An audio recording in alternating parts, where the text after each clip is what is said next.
The Book of Judges, Chapter 1.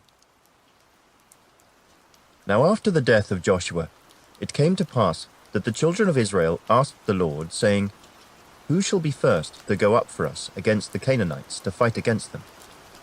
And the Lord said, Judah shall go up.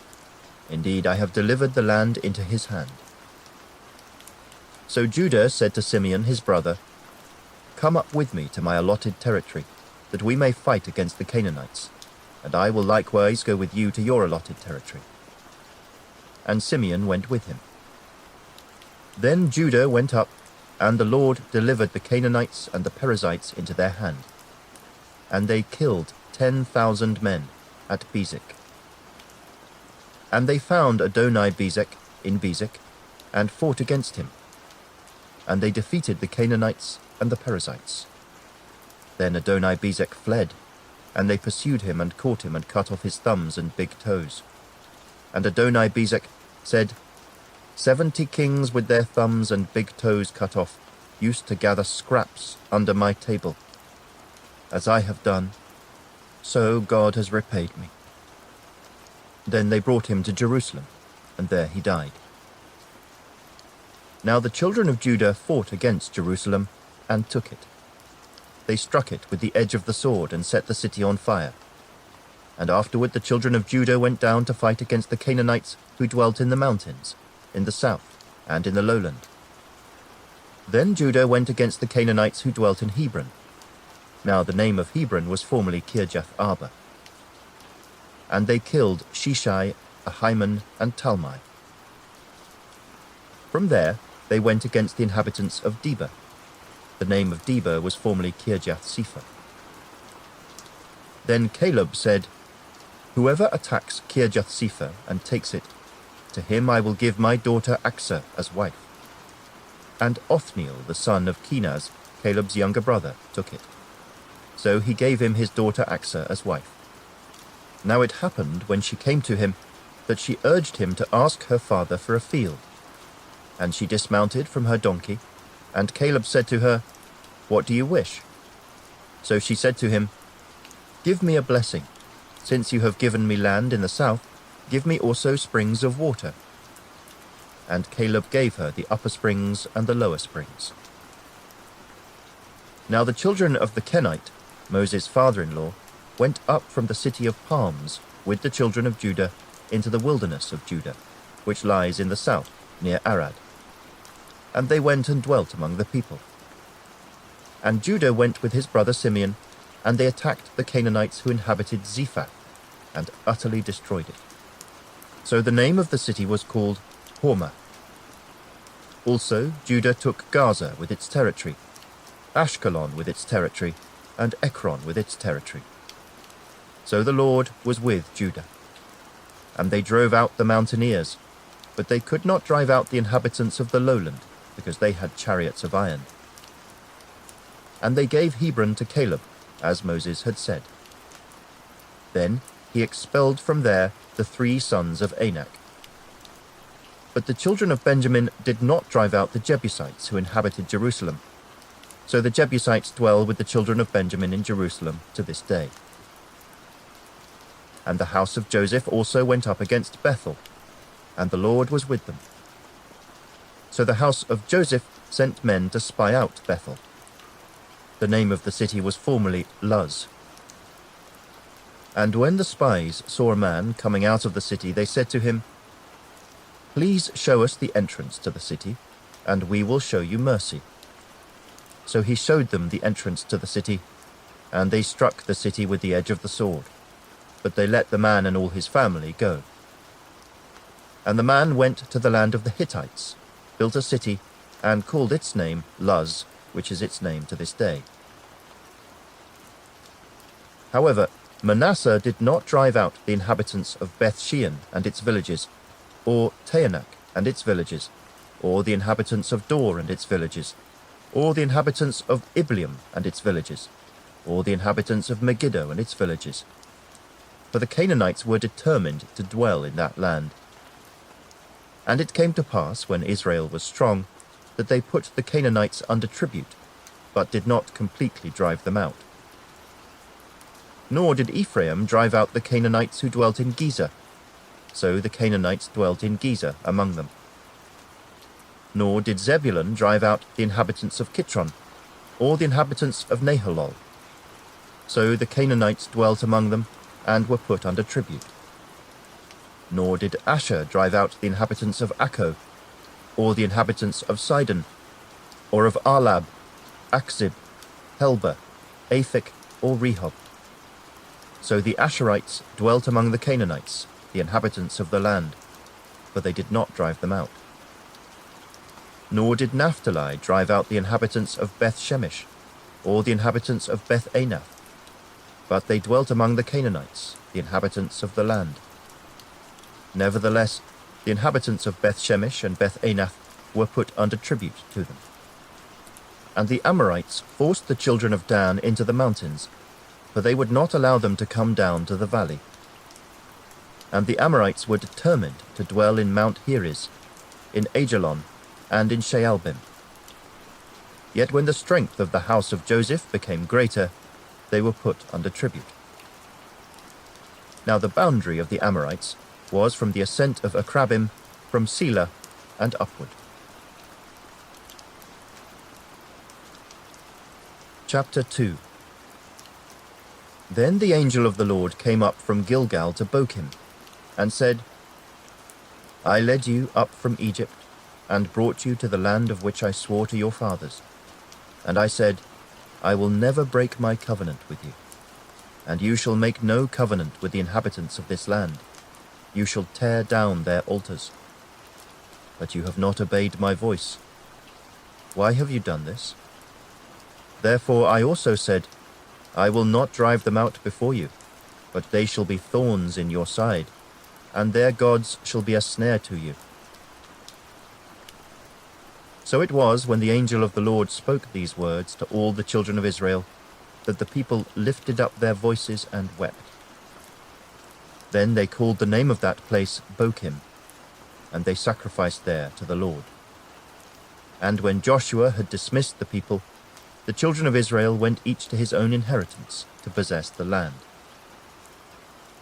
So the people served the Lord all the days of Joshua, and all the days of the elders who outlived Joshua, who had seen all the great works of the Lord which he had done for Israel. Now Joshua the son of Nun, the servant of the Lord, died when he was 110 years old, and they buried him within the border of his inheritance at Timnath-Heres, in the mountains of Ephraim, on the north side of Mount Gaash.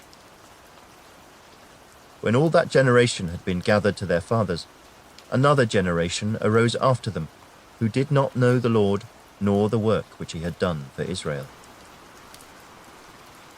Then the children of Israel did evil in the sight of the Lord, and served the Baals.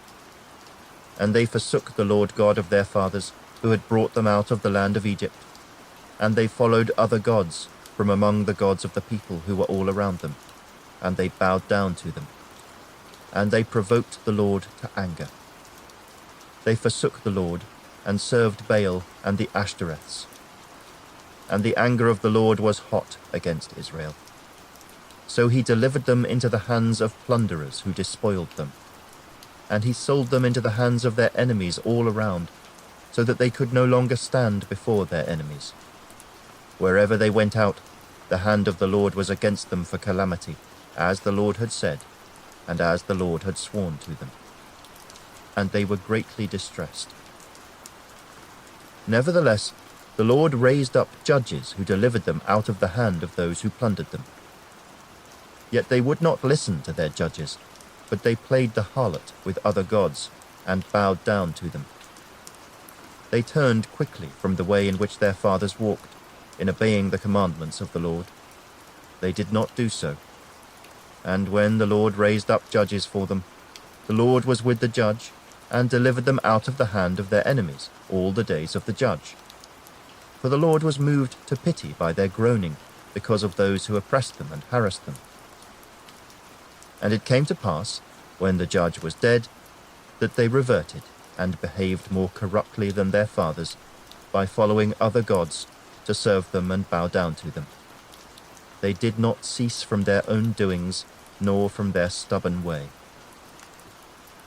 Then the anger of the Lord was hot against Israel, and he said, Because this nation has transgressed my covenant which I commanded their fathers, and has not heeded my voice, I also will no longer drive out before them any of the nations which Joshua left when he died, so that through them I may test Israel, whether they will keep the ways of the Lord, to walk in them as their fathers kept them, or not.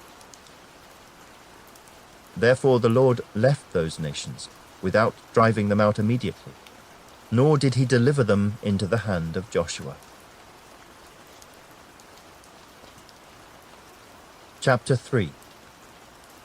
Now these are the nations which the Lord left, that he might test Israel by them, that is, all who had not known any of the wars in Canaan. This was only so that the generations of the children of Israel might be taught to know war, at least those who had not formerly known it.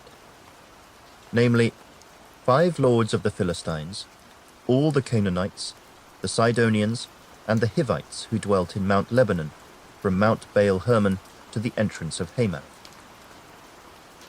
And they were left that he might test Israel by them, to know whether they would obey the commandments of the Lord, which he had commanded their fathers by the hand of Moses.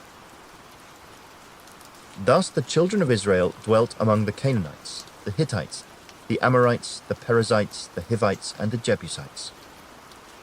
And they took their daughters to be their wives, and gave their daughters to their sons, and they served their gods.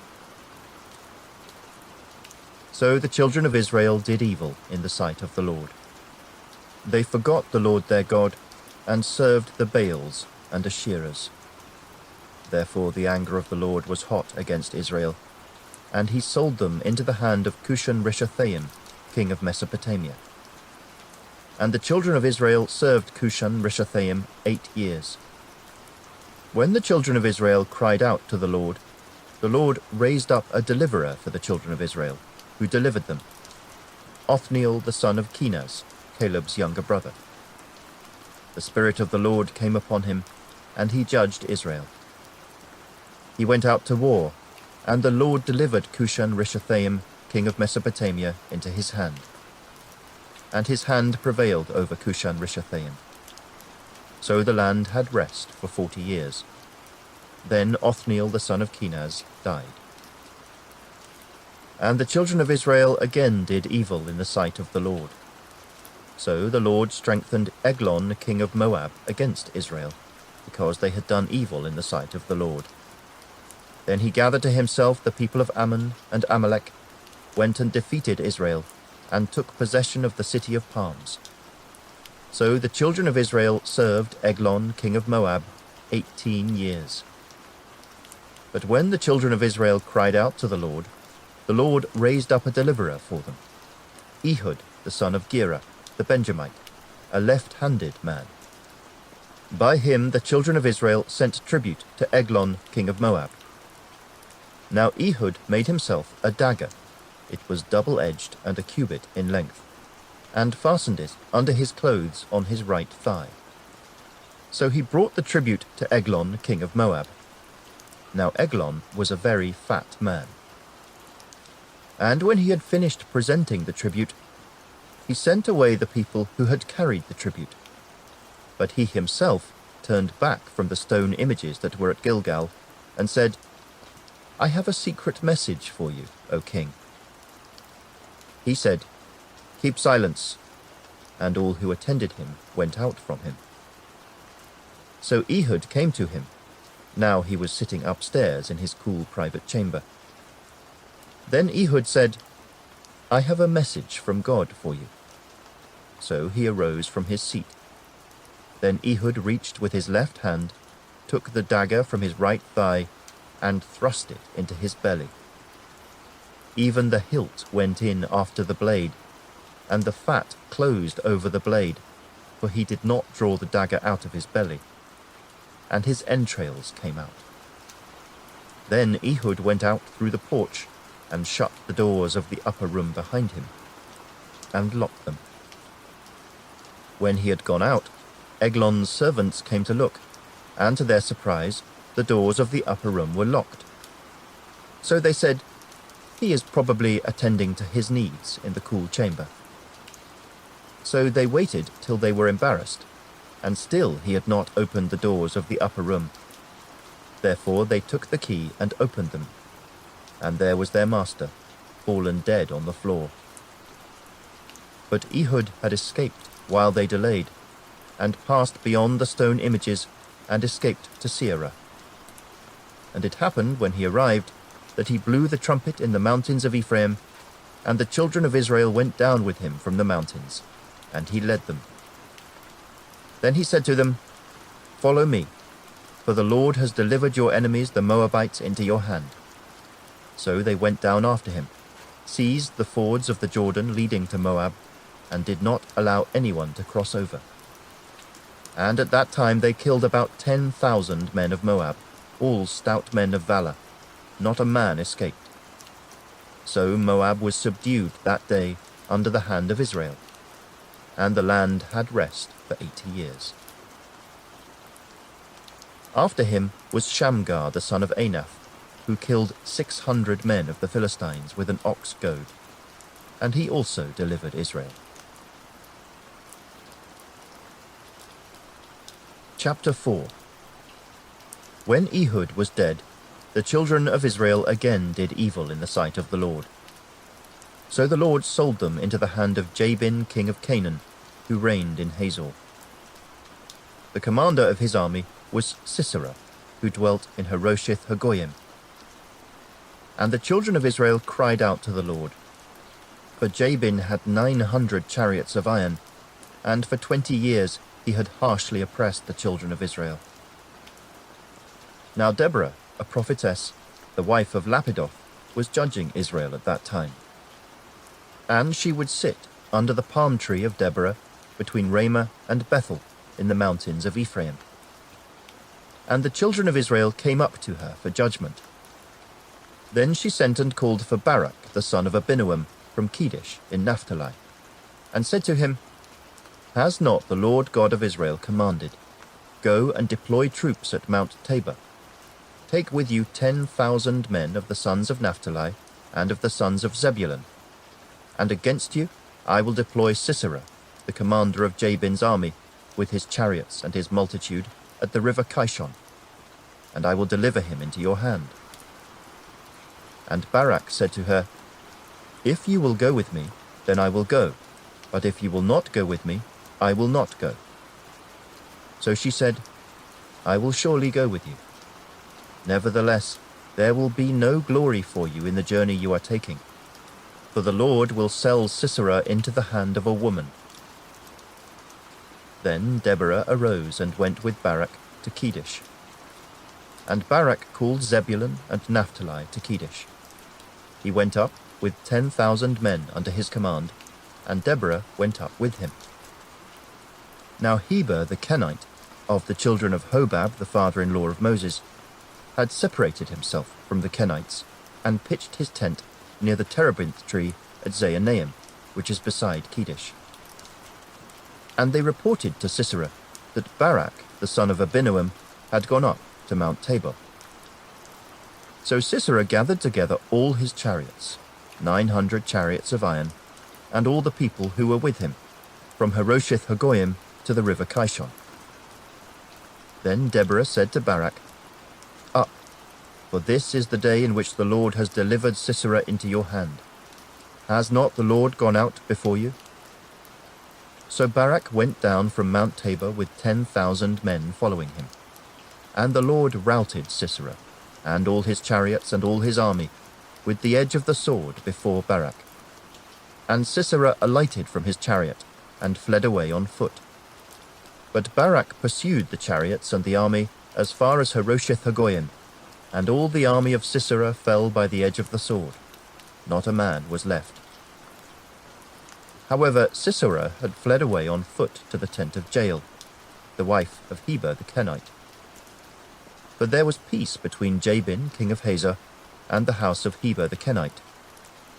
And Jael went out to meet Sisera, and said to him, "Turn aside, my lord, turn aside to me, do not fear." And when he had turned aside with her into the tent, she covered him with a blanket. Then he said to her, "Please give me a little water to drink, for I am thirsty." So she opened a jug of milk, gave him a drink, and covered him. And he said to her, "Stand at the door of the tent, and if any man comes and inquires of you and says, 'Is there any man here?' you shall say no." Then Jael, Heber's wife, took a tent peg, and took a hammer in her hand, and went softly to him, and drove the peg into his temple, and it went down into the ground, for he was fast asleep and weary. So he died. And then, as Barak pursued Sisera, Jael came out to meet him, and said to him, "Come, I will show you the man whom you seek." And when he went into her tent, there lay Sisera, dead with the peg in his temple. So on that day God subdued Jabin king of Canaan in the presence of the children of Israel. And the hand of the children of Israel grew stronger and stronger against Jabin king of Canaan, until they had destroyed Jabin king of Canaan. Chapter 5. Then Deborah and Barak, the son of Abinoam, sang on that day, saying, "When leaders lead in Israel, when the people willingly offer themselves, bless the Lord. Hear, O kings, give ear, O princes. I, even I, will sing to the Lord. I will sing praise to the Lord God of Israel. Lord, when you went out from Seir, when you marched from the field of Edom, the earth trembled and the heavens poured. The clouds also poured water. The mountains gushed before the Lord, this Sinai before the Lord God of Israel. In the days of Shamgar, son of Anath, in the days of Jael, the highways were deserted, and the travelers walked along the byways. Village life ceased, it ceased in Israel, until I, Deborah, arose a mother in Israel. They chose new gods. Then there was war in the gates. Not a shield or spear was seen among 40,000 in Israel. My heart is with the rulers of Israel, who offered themselves willingly with the people. Bless the Lord. Speak, you who ride on white donkeys, who sit in judges' attire, and who walk along the road. Far from the noise of the archers, among the watering places, there they shall recount the righteous acts of the Lord, the righteous acts for his villagers in Israel. Then the people of the Lord shall go down to the gates. Awake, awake, Deborah. Awake, awake, sing a song. Arise, Barak, and lead your captives away, O son of Abinoam. Then the survivors came down, the people against the nobles. The Lord came down for me against the mighty. From Ephraim were those whose roots were in Amalek. After you, Benjamin, with your peoples, from Machir rulers came down, and from Zebulun those who bear the recruiter's staff. And the princes of Issachar were with Deborah. As Issachar, so was Barak sent into the valley under his command. Among the divisions of Reuben there were great resolves of heart. Why did you sit among the sheepfolds to hear the pipings for the flocks? The divisions of Reuben have great searchings of heart. Gilead stayed beyond the Jordan, and why did Dan remain on ships? Asher continued at the seashore, and stayed by his inlets. Zebulun is a people who jeopardized their lives to the point of death. Naphtali also on the heights of the battlefield. The kings came and fought. Then the kings of Canaan fought in Taanach by the waters of Megiddo. They took no spoils of silver. They fought from the heavens. The stars from their courses fought against Sisera. The torrent of Kishon swept them away, that ancient torrent, the torrent of Kishon. O my soul, march on in strength. Then the horse's hooves pounded, the galloping of his steeds. Curse Meroz, said the angel of the Lord. curse its inhabitants bitterly, because they did not come to the help of the Lord, against the mighty. Most blessed among women is Jael, the wife of Heber the Kenite. Blessed is she among women in tents. He asked for water, she gave milk. She brought out cream in a lordly bowl. She stretched her hand to the tent peg, her right hand to the workman's hammer. She pounded Sisera, she pierced his head, she split and struck through his temple. At her feet he sank, he fell, he lay still. At her feet he sank, he fell. Where he sank, there he fell dead. The mother of Sisera looked through the window and cried out through the lattice, "Why is his chariot so long in coming? Why tarries the clatter of his chariots?" Her wisest ladies answered her. Yes, she answered herself. Are they not finding and dividing the spoil? To every man a girl or two. For Sisera, plunder of dyed garments, plunder of garments embroidered and dyed, 2 pieces of dyed embroidery for the neck of the looter. Thus let all your enemies perish, O Lord. But let those who love him be like the sun, when it comes out in full strength. So the land had rest for 40 years. Chapter 6. Then the children of Israel did evil in the sight of the Lord. So the Lord delivered them into the hand of Midian for 7 years. And the hand of Midian prevailed against Israel. Because of the Midianites, the children of Israel made for themselves the dens, the caves, and the strongholds which are in the mountains. So it was, whenever Israel had sown, Midianites would come up. Also Amalekites and the people of the east would come up against them. Then they would encamp against them and destroy the produce of the earth as far as Gaza, and leave no sustenance for Israel, neither sheep, nor ox, nor donkey. For they would come up with their livestock and their tents, coming in as numerous as locusts. Both they and their camels were without number, and they would enter the land to destroy it. So Israel was greatly impoverished because of the Midianites, and the children of Israel cried out to the Lord. And it came to pass, when the children of Israel cried out to the Lord because of the Midianites, that the Lord sent a prophet to the children of Israel, who said to them, Thus says the Lord God of Israel, I brought you up from Egypt, and brought you out of the house of bondage. And I delivered you out of the hand of the Egyptians, and out of the hand of all who oppressed you, and drove them out before you, and gave you their land. Also I said to you, I am the Lord your God. Do not fear the gods of the Amorites, in whose land you dwell. But you have not obeyed my voice. Now the angel of the Lord came and sat under the terebinth tree, which was in Ophrah, which belonged to Joash the Abiezrite, while his son Gideon threshed wheat in the winepress, in order to hide it from the Midianites.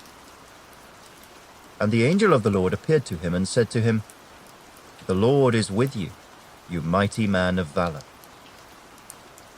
Gideon said to him, O my Lord, if the Lord is with us, why then has all this happened to us? And where are all his miracles which our fathers told us about, saying, Did not the Lord bring us up from Egypt? But now the Lord has forsaken us, and delivered us into the hands of the Midianites. Then the Lord turned to him and said, Go in this might of yours, and you shall save Israel from the hand of the Midianites. Have I not sent you? So he said to him, O my Lord, how can I save Israel? Indeed, my clan is the weakest in Manasseh, and I am the least in my father's house. And the Lord said to him, Surely I will be with you, and you shall defeat the Midianites as one man. Then he said to him, If now I have found favor in your sight, then show me a sign that it is you who talk with me. Do not depart from here, I pray, until I come to you, and bring out my offering and set it before you." And he said, "I will wait until you come back." So Gideon went in and prepared a young goat and unleavened bread from an ephah of flour. The meat he put in a basket, and he put the broth in a pot. And he brought them out to him under the terebinth tree and presented them. The angel of God said to him, "Take the meat and the unleavened bread, and lay them on this rock, and pour out the broth." And he did so. Then the angel of the Lord put out the end of the staff that was in his hand, and touched the meat and the unleavened bread. And fire rose out of the rock, and consumed the meat and the unleavened bread. And the angel of the Lord departed out of his sight. Now Gideon perceived that he was the angel of the Lord. So Gideon said, "Alas, O Lord God, for I have seen the angel of the Lord face to face." Then the Lord said to him, "Peace be with you. Do not fear, you shall not die." So Gideon built an altar there to the Lord, and called it, "The Lord is Peace." To this day it is still in Ophrah of the Abiezrites.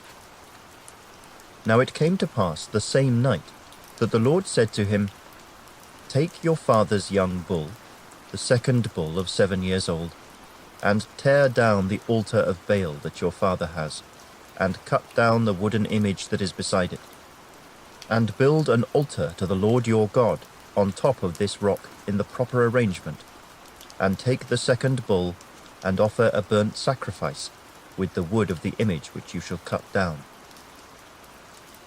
So Gideon took 10 men from among his servants, and did as the Lord had said to him. But because he feared his father's household and the men of the city too much to do it by day, he did it by night. And when the men of the city arose early in the morning, there was the altar of Baal torn down, and the wooden image that was beside it was cut down, and the second bull was being offered on the altar which had been built. So they said to one another, "Who has done this thing?" And when they had inquired and asked, they said, "Gideon the son of Joash has done this thing." Then the men of the city said to Joash, "Bring out your son, that he may die, because he has torn down the altar of Baal, and because he has cut down the wooden image that was beside it." But Joash said to all who stood against him, "Would you plead for Baal? Would you save him? Let the one who would plead for him be put to death by morning. If he is a god, let him plead for himself, because his altar has been torn down." Therefore on that day he called him Jerubbaal, saying, "Let Baal plead against him, because he has torn down his altar." Then all the Midianites and Amalekites, the people of the east, gathered together, and they crossed over and encamped in the valley of Jezreel. But the Spirit of the Lord came upon Gideon. Then he blew the trumpet, and the Abiezrites gathered behind him. And he sent messengers throughout all Manasseh, who also gathered behind him. He also sent messengers to Asher, Zebulun, and Naphtali, and they came up to meet them. So Gideon said to God, "If you will save Israel by my hand, as you have said, look, I shall put a fleece of wool on the threshing floor. If there is dew on the fleece only, and it is dry on all the ground, then I shall know that you will save Israel by my hand, as you have said." And it was so. When he rose early the next morning and squeezed the fleece together, he wrung the dew out of the fleece, a bowlful of water.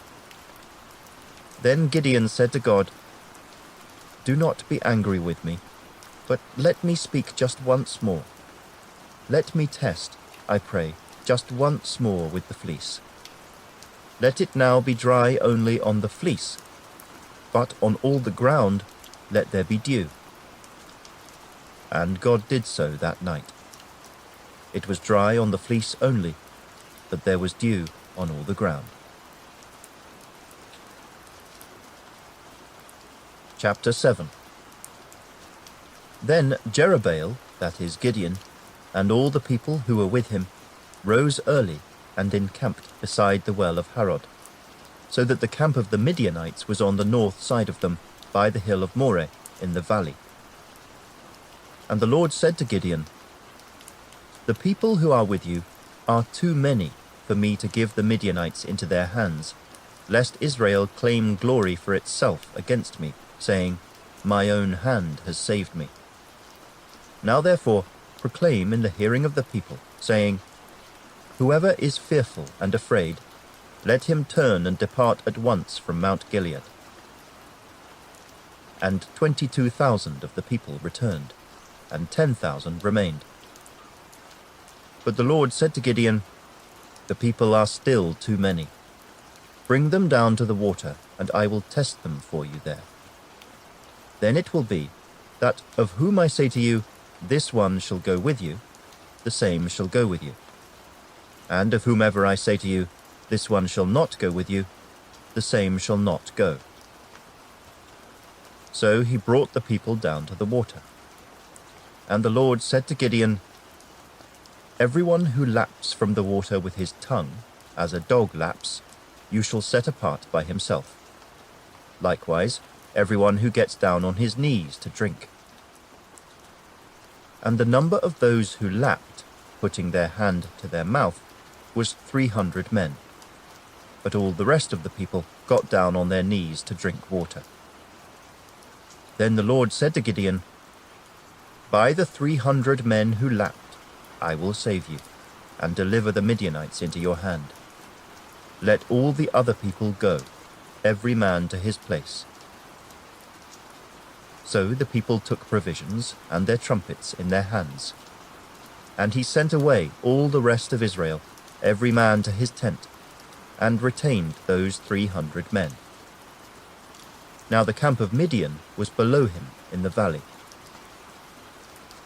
It happened on the same night that the Lord said to him, 'Arise, go down against the camp, for I have delivered it into your hand. But if you are afraid to go down to the camp with Purah your servant, and you shall hear what they say. And afterward your hands shall be strengthened to go down against the camp.' Then he went down with Purah his servant to the outpost of the armed men who were in the camp. Now the Midianites and the Amalekites, all the people of the east, were lying in the valley as numerous as locusts, and their camels were without number, as the sand by the seashore in multitude. And when Gideon had come, there was a man telling a dream to his companion. He said, 'I have had a dream. To my surprise, a loaf of barley bread tumbled into the camp of Midian. It came to a tent and struck it so that it fell and overturned, and the tent collapsed.' Then his companion answered and said, 'This is nothing else but the sword of Gideon the son of Joash, a man of Israel. Into his hand God has delivered Midian and the whole camp.' And so it was, when Gideon heard the telling of the dream and its interpretation, that he worshipped. He returned to the camp of Israel and said, 'Arise, for the Lord has delivered the camp of Midian into your hand.' Then he divided the 300 men into 3 companies, and he put a trumpet into every man's hand, with empty pitchers and torches inside the pitchers. And he said to them, 'Look at me and do likewise. Watch, and when I come to the edge of the camp, you shall do as I do. When I blow the trumpet, I and all who are with me, then you also blow the trumpets on every side of the whole camp, and say, "The sword of the Lord and of Gideon." So Gideon and the 100 men who were with him came to the outpost of the camp at the beginning of the middle watch, just as they had posted the watch. And they blew the trumpets and broke the pitchers that were in their hands. Then the 3 companies blew the trumpets and broke the pitchers. They held the torches in their left hands and the trumpets in their right hands for blowing. And they cried, "The sword of the Lord and of Gideon." And every man stood in his place all around the camp. And the whole army ran and cried out and fled. When the 300 blew the trumpets, the Lord set every man's sword against his companion throughout the whole camp. And the army fled to Beth Acacia, towards Zererah, as far as the border of Abel-Meholah by Tabbath. And the men of Israel gathered together from Naphtali, Asher, and all Manasseh, and pursued the Midianites. Then Gideon sent messengers throughout all the mountains of Ephraim, saying, "Come down against the Midianites, and seize from them the watering places, as far as Beth-barah and the Jordan." Then all the men of Ephraim gathered together, and seized the watering places, as far as Beth-barah and the Jordan. And they captured 2 princes of the Midianites, Oreb and Zeeb. They killed Oreb at the rock of Oreb, and Zeeb they killed at the winepress of Zeeb. They pursued Midian, and brought the heads of Oreb and Zeeb to Gideon on the other side of the Jordan. Chapter 8. Now the men of Ephraim said to him, "Why have you done this to us, by not calling us when you went to fight with the Midianites?" And they reprimanded him sharply. So he said to them, "What have I done now in comparison with you? Is not the gleaning of the grapes of Ephraim better than the vintage of Abiezer? God has delivered into your hands the princes of Midian, Oreb and Zeeb, and what was I able to do in comparison with you?" Then their anger toward him subsided when he said that. When Gideon came to the Jordan, he and the 300 men who were with him crossed over, exhausted but still in pursuit. Then he said to the men of Succoth, "Please give loaves of bread to the people who follow me, for they are exhausted, and I am pursuing Zebah and Zalmunna, kings of Midian." And the leaders of Succoth said, "Are the hands of Zebah and Zalmunna now in your hand, that we should give bread to your army?" So Gideon said, "For this cause, when the Lord has delivered Zebah and Zalmunna into my hand, then I will tear your flesh with the thorns of the wilderness and with briars." Then he went up from there to Penuel, and spoke to them in the same way. And the men of Penuel answered him as the men of Succoth had answered. So he also spoke to the men of Penuel, saying, "When I come back in peace, I will tear down this tower." Now Zebah and Zalmunna were at Karkor, and their armies with them, about 15,000, all who were left of all the army of the people of the east. For 120,000 men who drew the sword had fallen. Then Gideon went up by the road of those who dwell in tents on the east of Nobah and Jogbehah, and he attacked the army while the camp felt secure. When Zebah and Zalmunna fled, he pursued them, and he took the 2 kings of Midian, Zebah and Zalmunna, and routed the whole army. Then Gideon the son of Joash returned from battle, from the ascent of Heres. And he caught a young man of the men of Succoth, and interrogated him. And he wrote down for him the leaders of Succoth and its elders, 77 men. Then he came to the men of Succoth and said, "Here are Zebah and Zalmunna, about whom you ridiculed me, saying, 'Are the hands of Zebah and Zalmunna now in your hand, that we should give bread to your weary men?' And he took the elders of the city, and thorns of the wilderness and briars, and with them he taught the men of Succoth. Then he tore down the tower of Penuel, and killed the men of the city. And he said to Zebah and Zalmunna, 'What kind of men were they whom you killed at Tabor?' So they answered, 'As you are, so were they. Each one resembled the son of a king.' Then he said, They were my brothers, the sons of my mother. As the Lord lives, if you had let them live, I would not kill you." And he said to Jether, his firstborn, "Rise, kill them."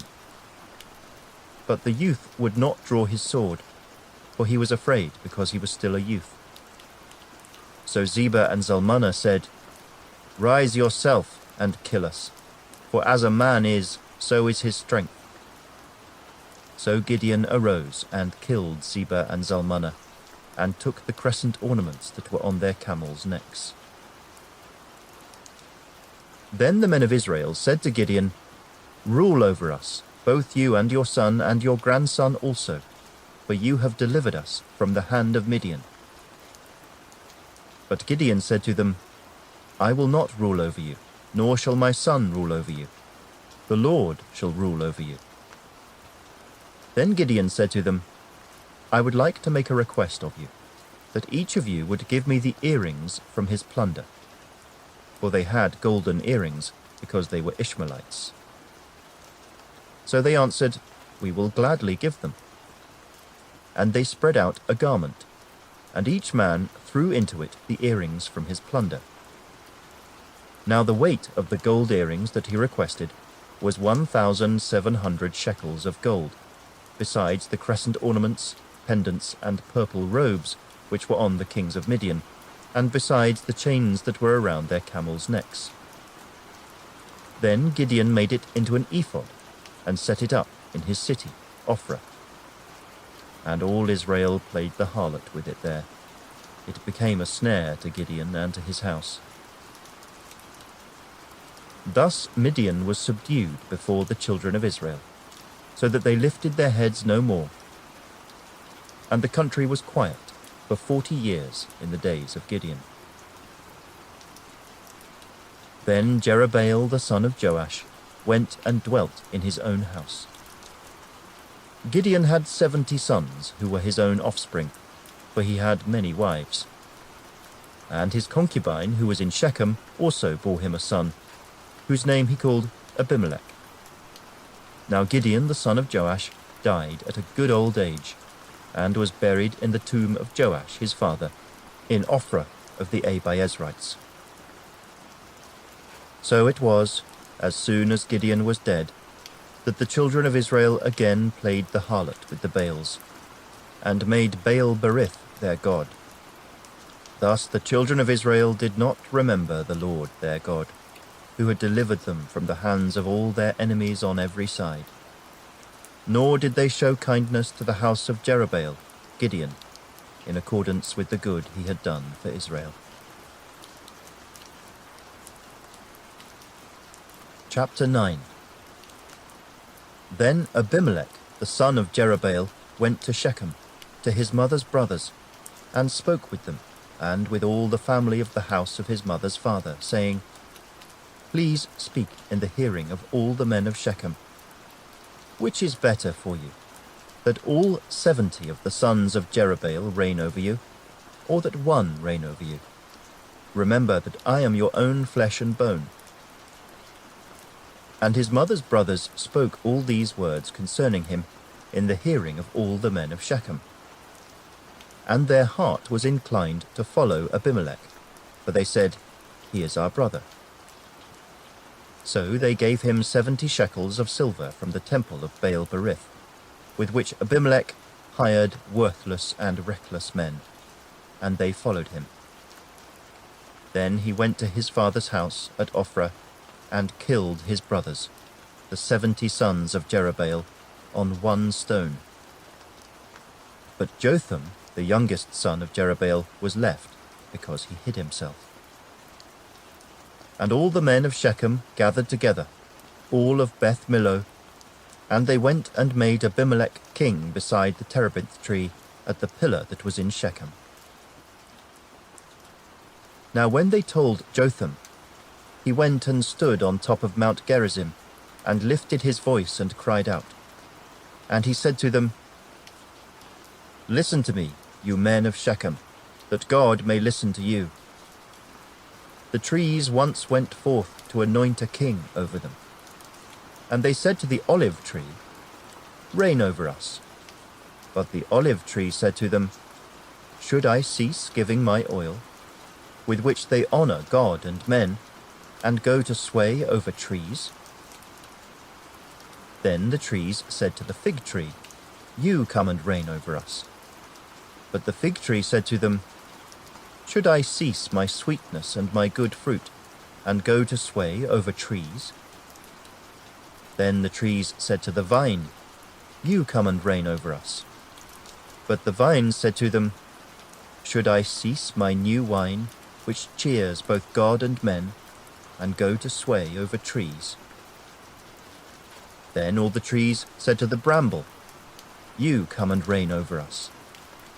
And the bramble said to the trees, "If in truth you anoint me as king over you, then come and take shelter in my shade. But if not, let fire come out of the bramble and devour the cedars of Lebanon. Now therefore, if you have acted in truth and sincerity in making Abimelech king, and if you have dealt well with Jerubbaal and his house, and have done to him as he deserves, for my father fought for you, risked his life, and delivered you out of the hand of Midian, but you have risen up against my father's house this day, and killed his 70 sons on one stone, and made Abimelech, the son of his female servant, king over the men of Shechem, because he is your brother.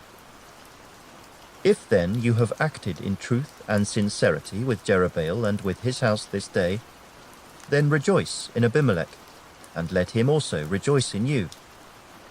But if not, let fire come from Abimelech, and devour the men of Shechem and Beth Millo.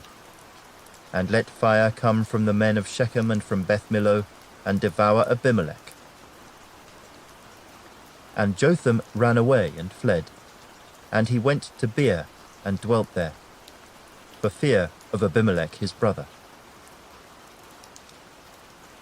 After Abimelech had reigned over Israel 3 years, God sent a spirit of ill will between Abimelech and the men of Shechem. And the men of Shechem dealt treacherously with Abimelech, that the crime done to the 70 sons of Jerubbaal might be settled, and their blood be laid on Abimelech their brother, who killed them, and on the men of Shechem, who aided him in the killing of his brothers. And the men of Shechem set men in ambush against him on the tops of the mountains, and they robbed all who passed by them along that way, and it was told Abimelech. Now Gaal the son of Ebed came with his brothers and went over to Shechem. And the men of Shechem put their confidence in him. So they went out into the fields and gathered grapes from their vineyards and trod them and made merry. And they went into the house of their God and ate and drank and cursed Abimelech. Then Gaal the son of Ebed said, "Who is Abimelech, and who is Shechem that we should serve him? Is he not the son of Jerubbaal, and is not Zebul his officer? Serve the men of Hamor, the father of Shechem. But why should we serve him? If only this people were under my authority, then I would remove Abimelech." So he said to Abimelech, "Increase your army, and come out." When Zebul, the ruler of the city, heard the words of Gaal the son of Ebed, his anger was aroused, and he sent messengers to Abimelech secretly, saying, "Take note, Gaal the son of Ebed and his brothers have come to Shechem, and here they are, fortifying the city against you. Now therefore, get up by night, you and the people who are with you, and lie in wait in the field. And it shall be, as soon as the sun is up in the morning, that you shall rise early and rush upon the city. And when he and the people who are with him come out against you, you may then do to them as you find opportunity." So Abimelech and all the people who were with him rose by night and lay in wait against Shechem in 4 companies. When Gaal the son of Ebed went out and stood in the entrance to the city gate, Abimelech and the people who were with him rose from lying in wait. And when Gaal saw the people, he said to Zebul, "Look, people are coming down from the tops of the mountains." But Zebul said to him, "You see the shadows of the mountains as if they were men." So Gaal spoke again and said, "See, people are coming down from the center of the land, and another company is coming from the diviner's terebinth tree." Then Zebul said to him, "Where indeed is your mouth now, with which you said, 'Who is Abimelech, that we should serve him?' Are not these the people whom you despised? Go out, if you will, and fight with them now." So Gaal went out, leading the men of Shechem, and fought with Abimelech. And Abimelech chased him, and he fled from him, and many fell wounded to the very entrance of the gate. Then Abimelech dwelt at Arumah, and Zebul drove out Gaal and his brothers, so that they would not dwell in Shechem. And it came about on the next day that the people went out into the field, and they told Abimelech. So he took his people, divided them into 3 companies, and lay in wait in the field. And he looked, and there were the people coming out of the city, and he rose against them and attacked them. Then Abimelech and the company that was with him rushed forward and stood at the entrance of the gate of the city. And the other 2 companies rushed upon all who were in the fields and killed them. So Abimelech fought against the city all that day. He took the city and killed the people who were in it, and he demolished the city and sowed it with salt. Now when all the men of the tower of Shechem had heard that, they entered the stronghold of the temple of the god Berith. And it was told Abimelech that all the men of the tower of Shechem were gathered together. Then Abimelech went up to Mount Zalmon, he and all the people who were with him. And Abimelech took an axe in his hand, and cut down a bough from the trees, and took it and laid it on his shoulder.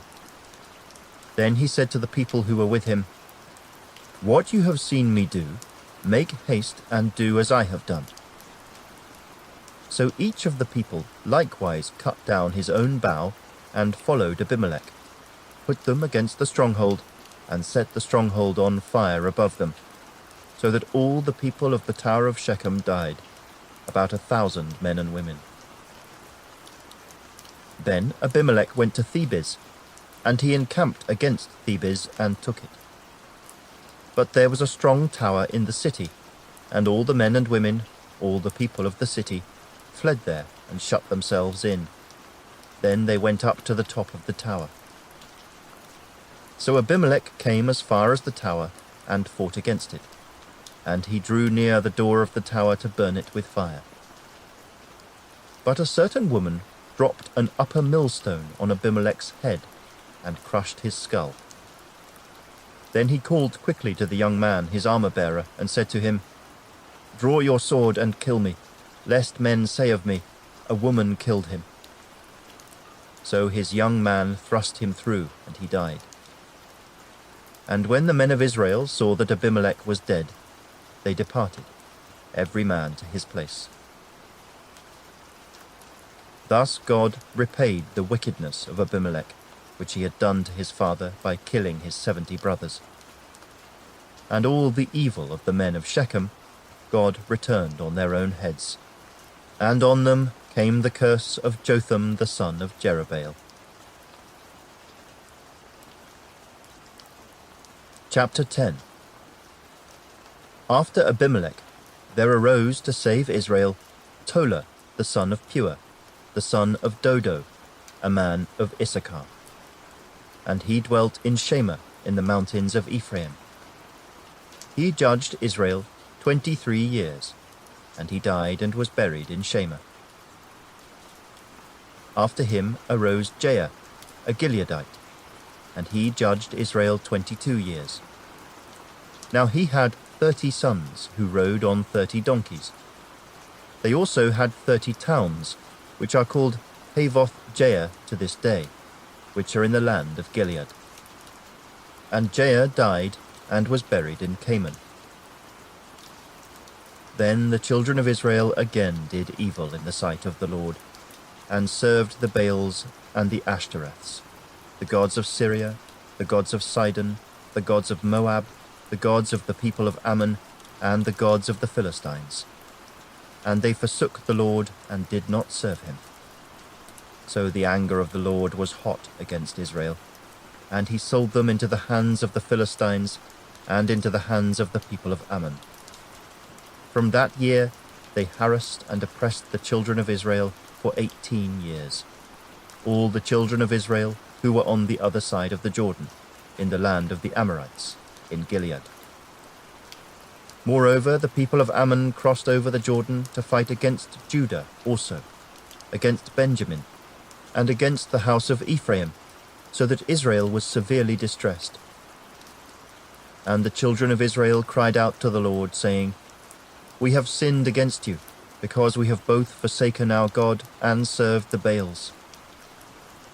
So the Lord said to the children of Israel, "Did I not deliver you from the Egyptians, and from the Amorites, and from the people of Ammon, and from the Philistines? Also the Sidonians and Amalekites and Maonites oppressed you, and you cried out to me, and I delivered you from their hand. Yet you have forsaken me and served other gods. Therefore I will deliver you no more. Go and cry out to the gods which you have chosen. Let them deliver you in your time of distress." And the children of Israel said to the Lord, "We have sinned. Do to us whatever seems best to you. Only deliver us this day, we pray." So they put away the foreign gods from among them, and served the Lord. And his soul could no longer endure the misery of Israel. Then the people of Ammon gathered together, and encamped in Gilead. And the children of Israel assembled together, and encamped in Mizpah. And the people, the leaders of Gilead, said to one another, "Who is the man who will begin the fight against the people of Ammon? He shall be head over all the inhabitants of Gilead." Chapter 11. Now Jephthah the Gileadite was a mighty man of valor, but he was the son of a harlot. And Gilead begot Jephthah. Gilead's wife bore sons, and when his wife's sons grew up, they drove Jephthah out, and said to him, "You shall have no inheritance in our father's house, for you are the son of another woman." Then Jephthah fled from his brothers, and dwelt in the land of Tob. And worthless men banded together with Jephthah, and went out raiding with him. It came to pass, after a time, that the people of Ammon made war against Israel. And so it was, when the people of Ammon made war against Israel, that the elders of Gilead went to get Jephthah from the land of Tob. Then they said to Jephthah, "Come and be our commander, that we may fight against the people of Ammon." So Jephthah said to the elders of Gilead, "Did you not hate me and expel me from my father's house? Why have you come to me now when you are in distress?" And the elders of Gilead said to Jephthah, "That is why we have turned again to you now, that you may go with us and fight against the people of Ammon, and be our head over all the inhabitants of Gilead."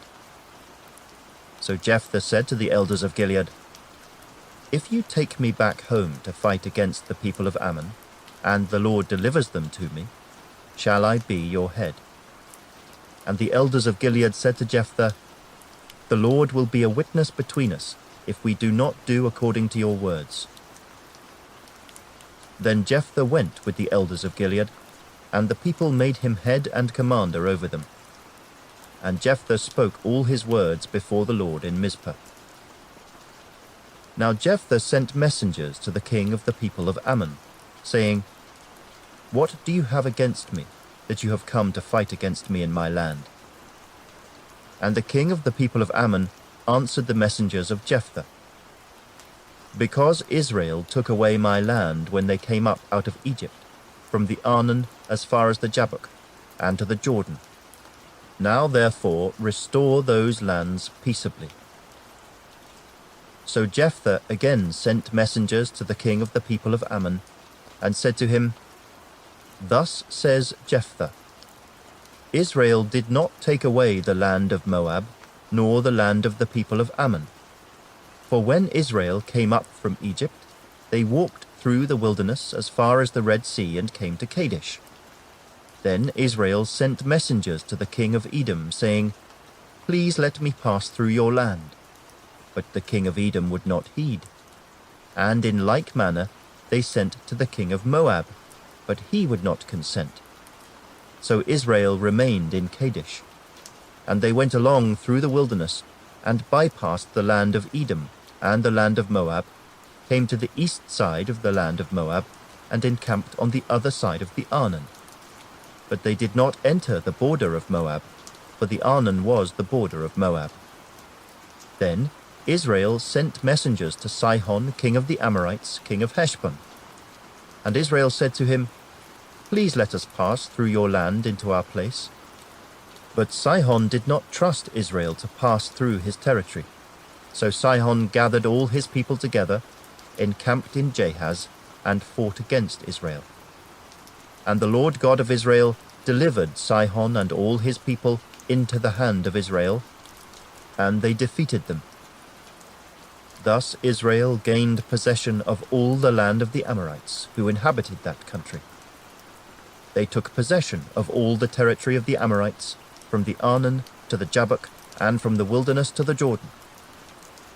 And now the Lord God of Israel has dispossessed the Amorites from before his people Israel. Should you then possess it? Will you not possess whatever Chemosh your God gives you to possess? So, whatever the Lord our God takes possession of before us, we will possess. And now, are you any better than Balak the son of Zippor, king of Moab? Did he ever strive against Israel?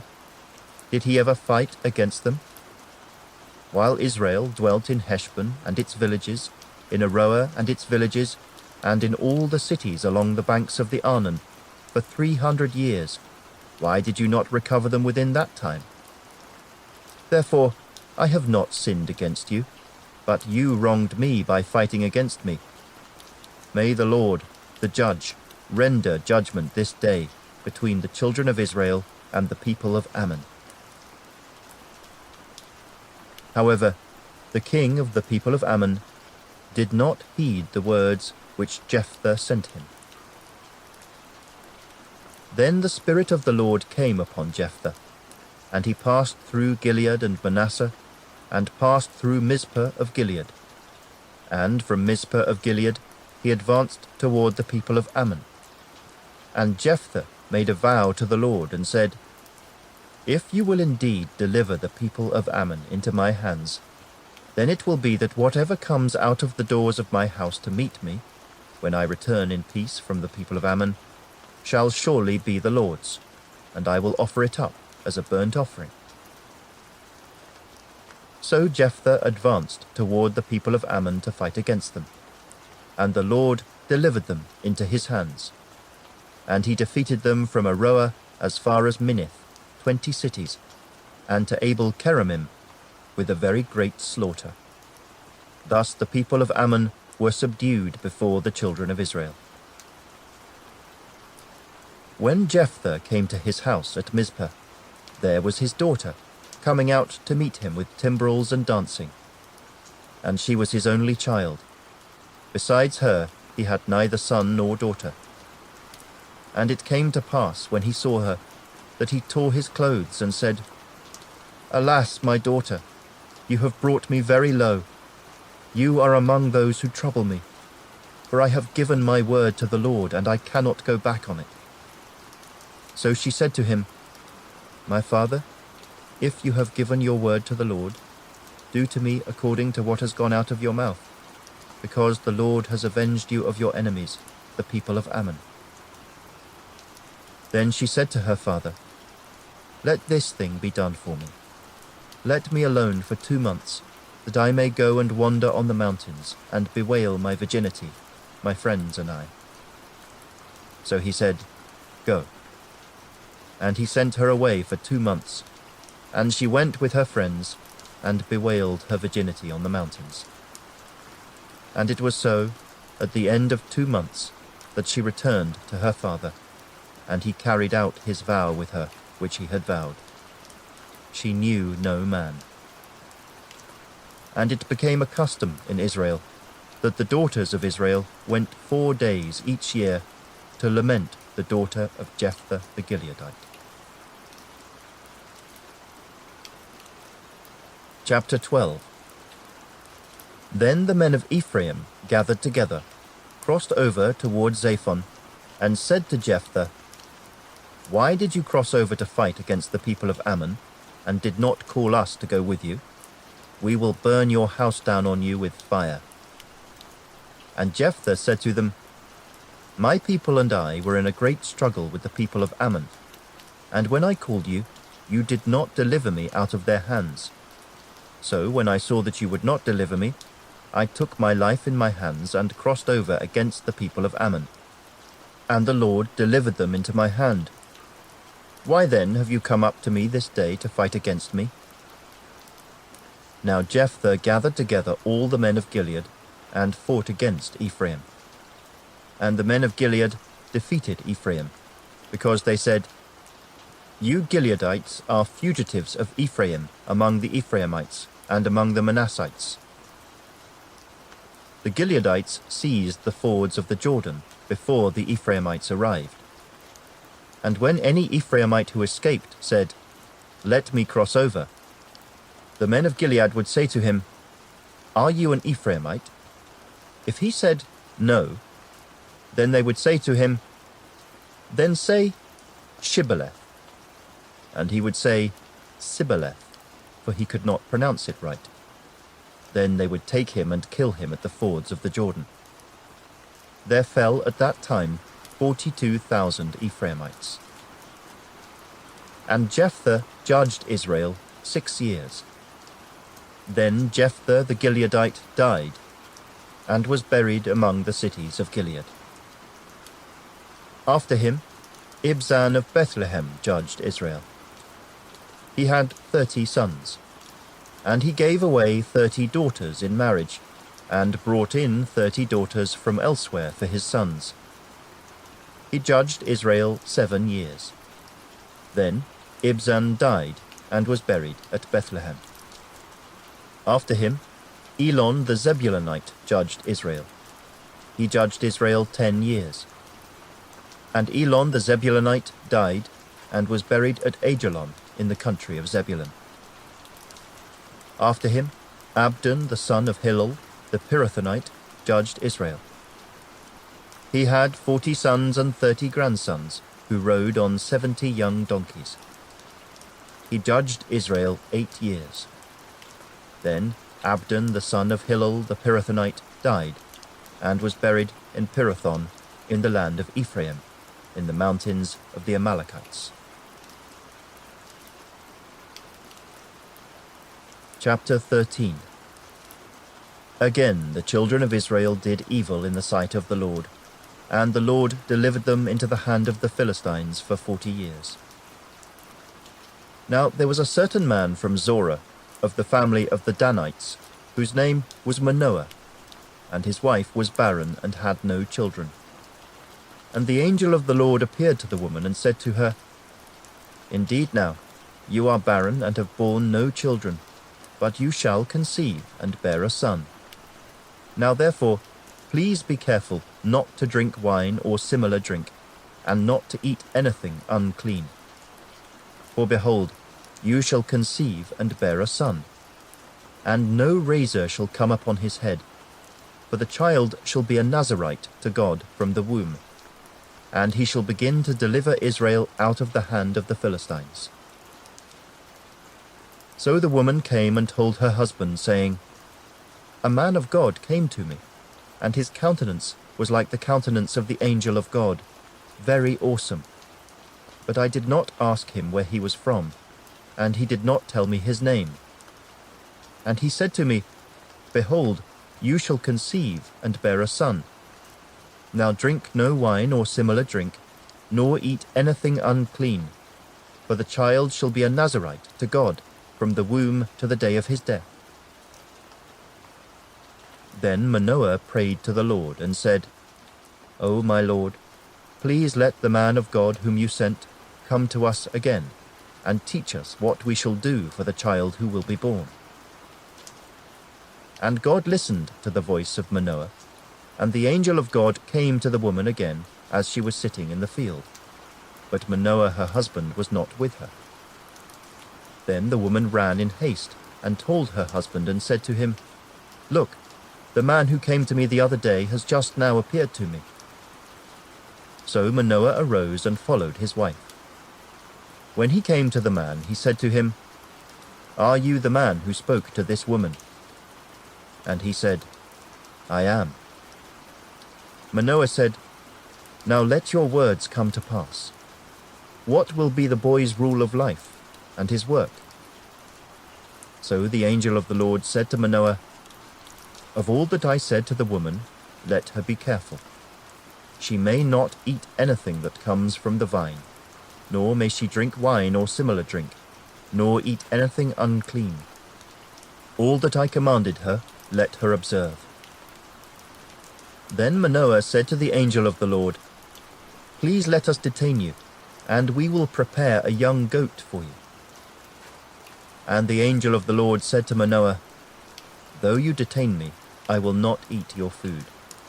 But if you offer a burnt offering, you must offer it to the Lord. For Manoah did not know he was the angel of the Lord. Then Manoah said to the angel of the Lord, What is your name, that when your words come to pass, we may honor you? And the angel of the Lord said to him, Why do you ask my name, seeing it is wonderful? So Manoah took the young goat with the grain offering, and offered it upon the rock to the Lord. And he did a wondrous thing while Manoah and his wife looked on. It happened as the flame went up toward heaven from the altar, the angel of the Lord ascended in the flame of the altar. When Manoah and his wife saw this, they fell on their faces to the ground. When the angel of the Lord appeared no more to Manoah and his wife, then Manoah knew that he was the angel of the Lord. And Manoah said to his wife, We shall surely die, because we have seen God. But his wife said to him, If the Lord had desired to kill us, he would not have accepted a burnt offering and a grain offering from our hands, nor would he have shown us all these things, nor would he have told us such things as these at this time. So the woman bore a son, and called his name Samson. And the child grew, and the Lord blessed him. And the Spirit of the Lord began to move upon him at Mahaneh-dan, between Zorah and Eshtaol. Chapter 14. Now Samson went down to Timnah, and saw a woman in Timnah of the daughters of the Philistines. So he went up and told his father and mother, saying, I have seen a woman in Timnah of the daughters of the Philistines. Now therefore get her for me as a wife. Then his father and mother said to him, Is there no woman among the daughters of your brethren, or among all my people, that you must go and get a wife from the uncircumcised Philistines? And Samson said to his father, Get her for me, for she pleases me well. But his father and mother did not know that it was of the Lord, that he was seeking an occasion to move against the Philistines. For at that time the Philistines had dominion over Israel. So Samson went down to Timnah with his father and mother, and came to the vineyards of Timnah. Now to his surprise, a young lion came roaring against him. And the Spirit of the Lord came mightily upon him, and he tore the lion apart, as one would have torn apart a young goat, though he had nothing in his hand. But he did not tell his father or his mother what he had done. Then he went down and talked with the woman, and she pleased Samson well. After some time, when he returned to get her, he turned aside to see the carcass of the lion. And behold, a swarm of bees and honey were in the carcass of the lion. He took some of it in his hands and went along, eating. When he came to his father and mother, he gave some to them, and they also ate. But he did not tell them that he had taken the honey out of the carcass of the lion. So his father went down to the woman, and Samson gave a feast there, for young men used to do so. And it happened, when they saw him, that they brought 30 companions to be with him. Then Samson said to them, "Let me pose a riddle to you. If you can correctly solve and explain it to me within the 7 days of the feast, then I will give you 30 linen garments and 30 changes of clothing. But if you cannot explain it to me, then you shall give me 30 linen garments and 30 changes of clothing." And they said to him, "Pose your riddle, that we may hear it." So he said to them, "Out of the eater came something to eat, and out of the strong came something sweet." Now for 3 days they could not explain the riddle. But it came to pass on the 7th day that they said to Samson's wife, "Entice your husband, that he may explain the riddle to us, or else we will burn you and your father's house with fire. Have you invited us in order to take what is ours? Is that not so?" Then Samson's wife wept on him and said, "You only hate me. You do not love me. You have posed a riddle to the sons of my people, but you have not explained it to me." And he said to her, "Look, I have not explained it to my father or my mother, so should I explain it to you?" Now she had wept on him the 7 days while their feast lasted, and it happened on the 7th day that he told her, because she pressed him so much. Then she explained the riddle to the sons of her people. So the men of the city said to him on the 7th day before the sun went down, "What is sweeter than honey? And what is stronger than a lion?" And he said to them, "If you had not ploughed with my heifer, you would not have solved my riddle." Then the Spirit of the Lord came upon him mightily, and he went down to Ashkelon and killed 30 of their men, took their apparel, and gave the changes of clothing to those who had explained the riddle. So his anger was aroused, and he went back up to his father's house. And Samson's wife was given to his companion, who had been his best man. Chapter 15. After a while, in the time of wheat harvest, it happened that Samson visited his wife with a young goat. And he said, "Let me go into my wife, into her room." But her father would not permit him to go in. Her father said, "I really thought that you thoroughly hated her. Therefore I gave her to your companion. Is not her younger sister better than she? Please take her instead." And Samson said to them, "This time I shall be blameless regarding the Philistines if I harm them." Then Samson went and caught 300 foxes, and he took torches, turned the foxes tail to tail, and put a torch between each pair of tails. When he had set the torches on fire, he let the foxes go into the standing grain of the Philistines, and burned up both the shocks and the standing grain, as well as the vineyards and olive groves. Then the Philistines said, "Who has done this?" And they answered, "Samson, the son-in-law of the Timnite, because he has taken his wife and given her to his companion." So the Philistines came up and burned her and her father with fire.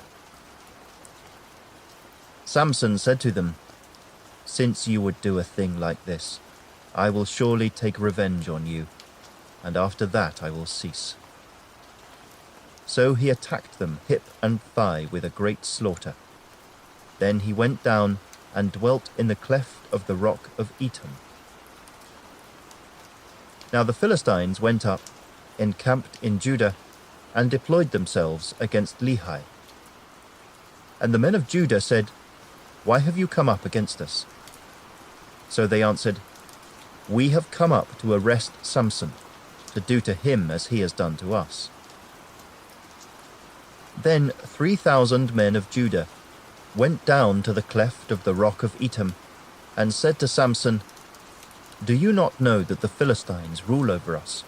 What is this you have done to us?" And he said to them, "As they did to me, so I have done to them."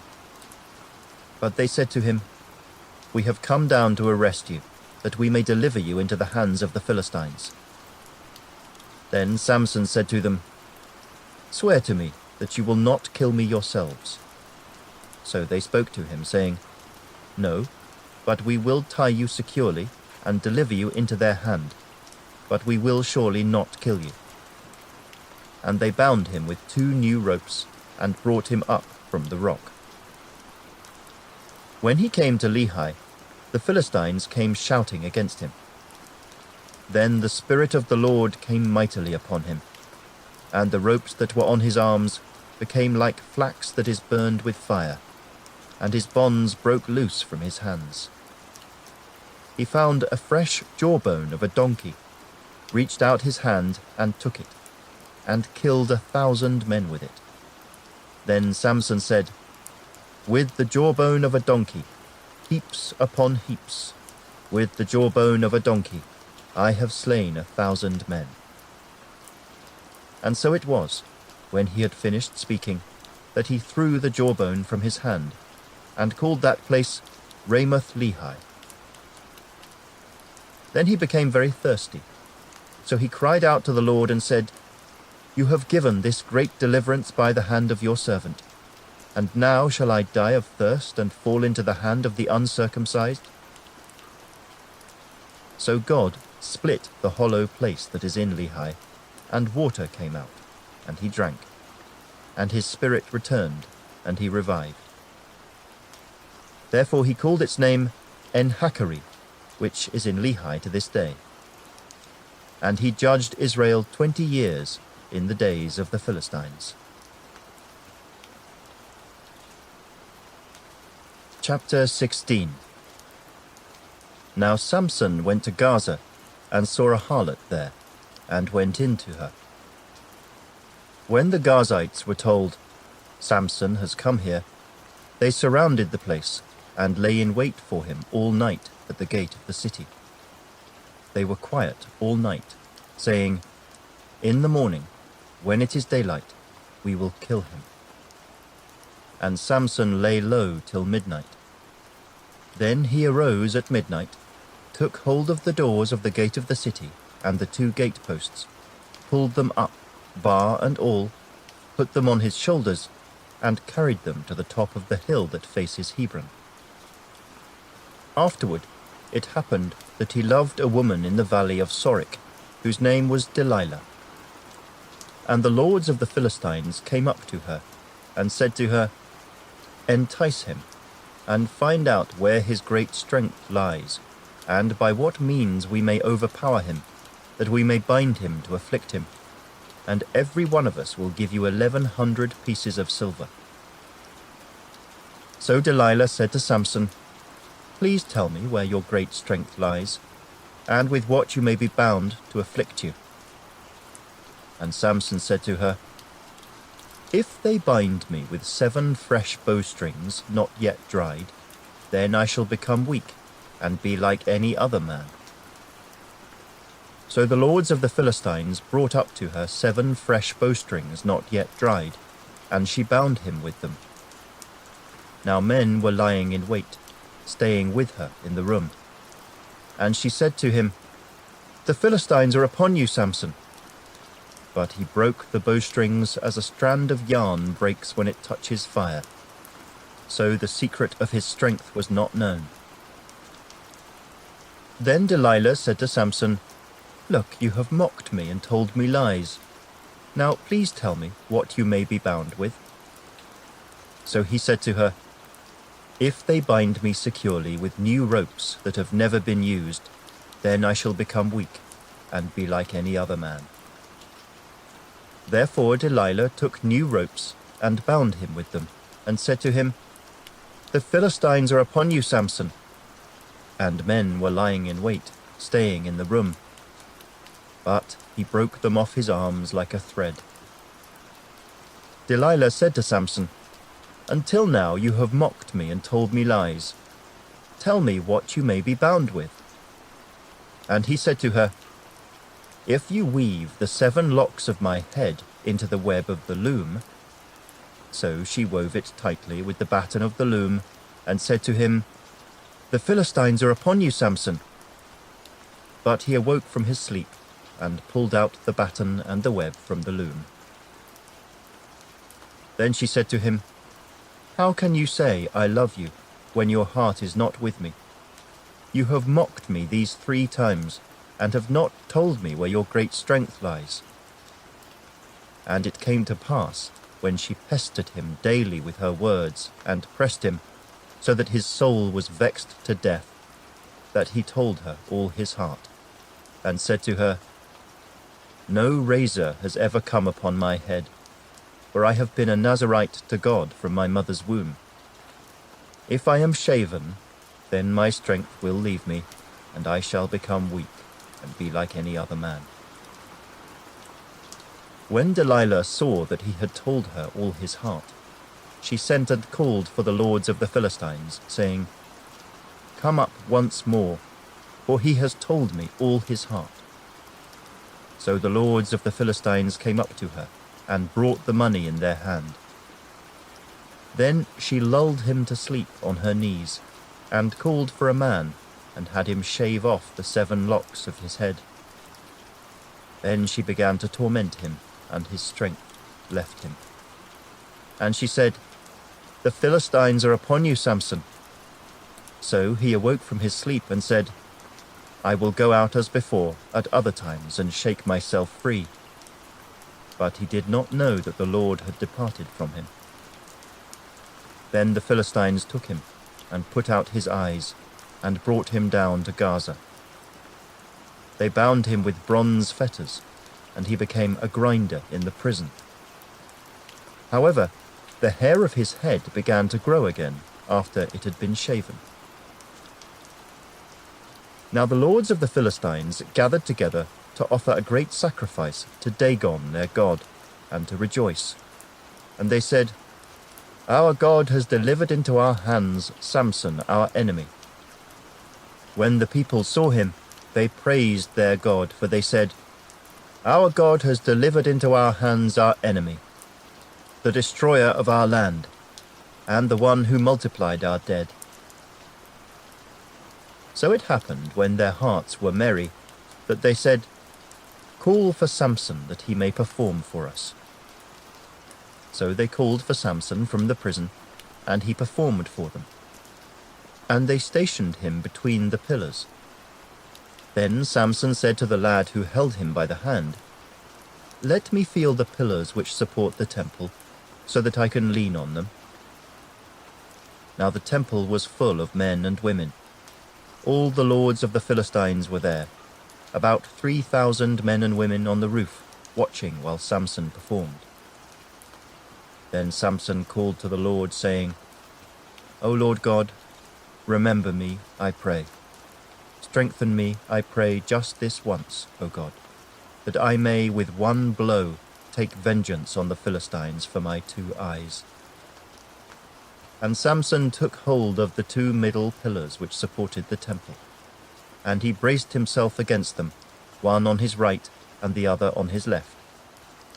Then Samson said, "Let me die with the Philistines."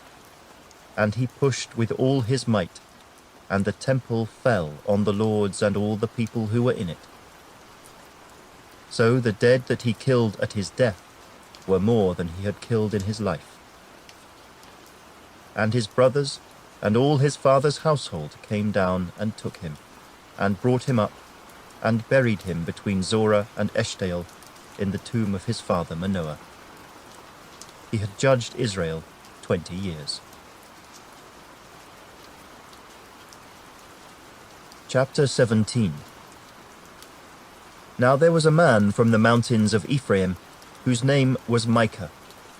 And he said to his mother, "The 1,100 shekels of silver that were taken from you, and on which you put a curse, even saying it in my ears, 'Here is the silver with me,' I took it." And his mother said, "May you be blessed by the Lord, my son." So when he had returned the 1,100 shekels of silver to his mother said, "I had wholly dedicated the silver from my hand to the Lord for my son, to make a carved image and a molded image. Now therefore I will return it to you." Thus he returned the silver to his mother. Then his mother took 200 shekels of silver and gave them to the silversmith, and he made it into a carved image and a molded image, and they were in the house of Micah. The man Micah had a shrine, and made an ephod and household idols, and he consecrated one of his sons, who became his priest. In those days there was no king in Israel. Everyone did what was right in his own eyes. Now there was a young man from Bethlehem in Judah, of the family of Judah. He was a Levite, and was staying there. The man departed from the city of Bethlehem in Judah to stay wherever he could find a place. Then he came to the mountains of Ephraim, to the house of Micah, as he journeyed. And Micah said to him, "Where do you come from?" So he said to him, "I am a Levite from Bethlehem in Judah, and I am on my way to find a place to stay." Micah said to him, "Dwell with me, and be a father and a priest to me, and I will give you 10 shekels of silver per year, a suit of clothes, and your sustenance." So the Levite went in. Then the Levite was content to dwell with the man, and the young man became like one of his sons to him. So Micah consecrated the Levite, and the young man became his priest, and lived in the house of Micah. Then Micah said, "Now I know that the Lord will be good to me, since I have a Levite as priest." Chapter 18.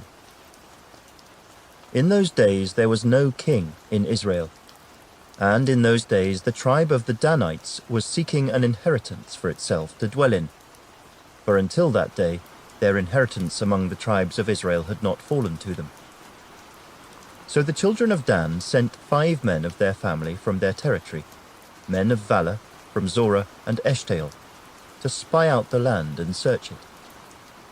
They said to them, "Go search the land." So they went to the mountains of Ephraim, to the house of Micah, and lodged there. While they were at the house of Micah, they recognized the voice of the young Levite. They turned aside and said to him, "Who brought you here? What are you doing in this place? What do you have here?" He said to them, "Thus and so Micah did for me. He has hired me, and I have become his priest." So they said to him, "Please inquire of God, that we may know whether the journey on which we go will be prosperous." And the priest said to them, "Go in peace. The presence of the Lord be with you on your way." So the 5 men departed and went to Laish. They saw the people who were there, how they dwelt safely, in the manner of the Sidonians, quiet and secure. There were no rulers in the land who might put them to shame for anything. They were far from the Sidonians, and they had no ties with anyone. Then the spies came back to their brethren at Zorah and Eshtaol, and their brethren said to them, "What is your report?" So they said, "Arise, let us go up against them, for we have seen the land, and indeed it is very good. Would you do nothing? Do not hesitate to go, and enter to possess the land. When you go, you will come to a secure people and a large land, for God has given it into your hands, a place where there is no lack of anything that is on the earth." And 600 men of the family of the Danites went from there, from Zorah and Eshtaol, armed with weapons of war. Then they went up and encamped at Kirjath-jearim in Judah. Therefore they call that place Mahaneh Dan to this day. There it is, west of Kirjath-jearim. And they passed from there to the mountains of Ephraim, and came to the house of Micah. Then the 5 men who had gone to spy out the country of Laish answered and said to their brethren, "Do you know that there are in these houses an ephod, household idols, a carved image, and a molded image? Now therefore consider what you should do."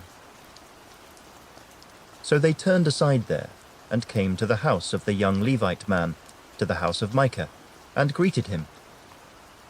The 600 men, armed with their weapons of war, who were of the children of Dan, stood by the entrance of the gate.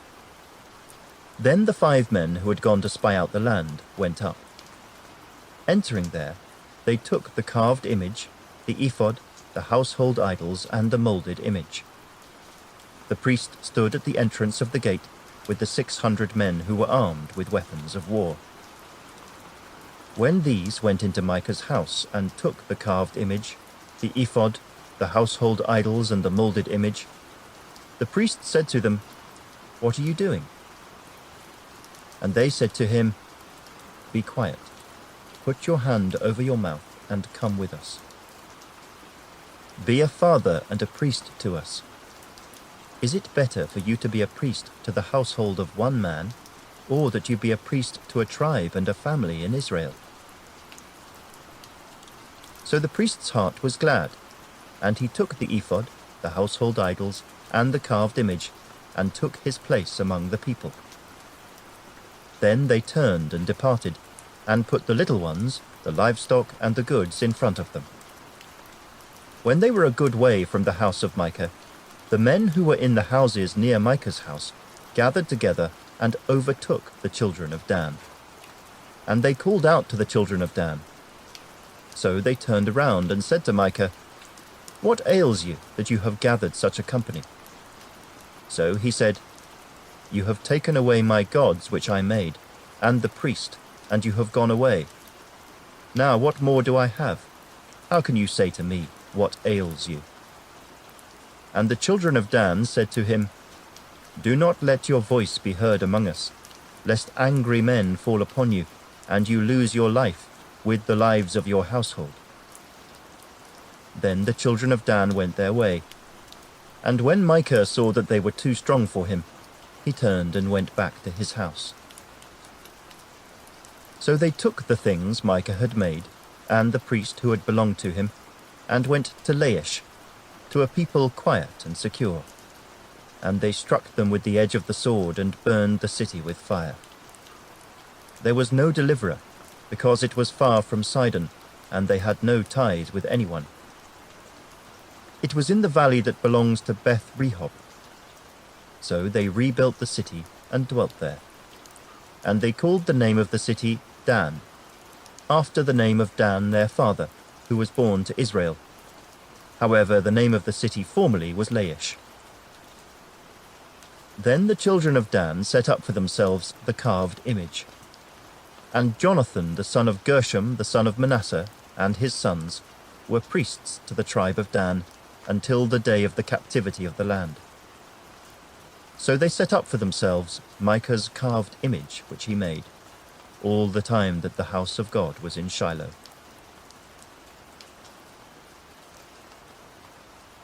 Chapter 19. And it came to pass in those days, when there was no king in Israel, that there was a certain Levite staying in the remote mountains of Ephraim. He took for himself a concubine from Bethlehem in Judah. But his concubine played the harlot against him, and went away from him to her father's house at Bethlehem in Judah, and was there 4 whole months. Then her husband arose and went after her, to speak kindly to her and bring her back, having his servant and a couple of donkeys with him. So she brought him into her father's house, and when the father of the young woman saw him, he was glad to meet him. Now his father-in-law, the young woman's father, detained him, and he stayed with him 3 days. So they ate and drank and lodged there. Then it came to pass on the 4th day that they arose early in the morning, and he stood to depart. But the young woman's father said to his son-in-law, "Refresh your heart with a morsel of bread, and afterward go your way." So they sat down, and the two of them ate and drank together.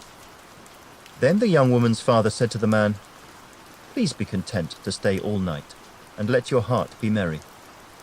And when the man stood to depart, his father-in-law urged him, so he lodged there again. Then he arose early in the morning on the 5th day to depart. But the young woman's father said, "Please refresh your heart." So they delayed until afternoon, and both of them ate. And when the man stood to depart, he and his concubine and his servant, his father-in-law, the young woman's father, said to him, "Look, the day is now drawing toward evening. Please spend the night. See, the day is coming to an end. Lodge here, that your heart may be merry. Tomorrow go your way early, so that you may get home." However, the man was not willing to spend that night. So he rose and departed, and came opposite Jebus, that is, Jerusalem. With him were the 2 saddled donkeys. His concubine was also with him. They were near Jebus, and the day was far spent. And the servant said to his master, "Come, please, and let us turn aside into this city of the Jebusites, and lodge in it." But his master said to him, "We will not turn aside here into a city of foreigners who are not of the children of Israel. We will go on to Gibeah." So he said to his servant, "Come, let us draw near to one of these places, and spend the night in Gibeah or in Ramah." And they passed by and went their way. And the sun went down on them near Gibeah, which belongs to Benjamin. They turned aside there to go in to lodge in Gibeah. And when he went in, he sat down in the open square of the city, for no one would take them into his house to spend the night. Just then, an old man came in from his work in the field at evening, who was also from the mountains of Ephraim. He was staying in Gibeah, whereas the men of the place were Benjamites. And when he raised his eyes, he saw the traveler in the open square of the city. And the old man said, "Where are you going, and where do you come from?" So he said to him, "We are passing from Bethlehem in Judah toward the remote mountains of Ephraim. I am from there. I went to Bethlehem in Judah. Now I am going to the house of the Lord. But there is no one who will take me into his house, although we have both straw and fodder for our donkeys, and bread and wine for myself, for your female servant, and for the young man who is with your servant. There is no lack of anything." And the old man said, "Peace be with you. However, let all your needs be my responsibility. Only do not spend the night in the open square." So he brought him into his house and gave fodder to the donkeys. And they washed their feet and ate and drank. As they were enjoying themselves, suddenly certain men of the city, perverted men, surrounded the house and beat on the door. They spoke to the master of the house, the old man, saying, "Bring out the man who came to your house, that we may know him carnally." But the man, the master of the house, went out to them and said to them, "No, my brethren, I beg you, do not act so wickedly. Seeing this man has come into my house, do not commit this outrage. Look, here is my virgin daughter and the man's concubine. Let me bring them out now. Humble them and do with them as you please, but to this man do not do such a vile thing." But the men would not heed him. So the man took his concubine and brought her out to them.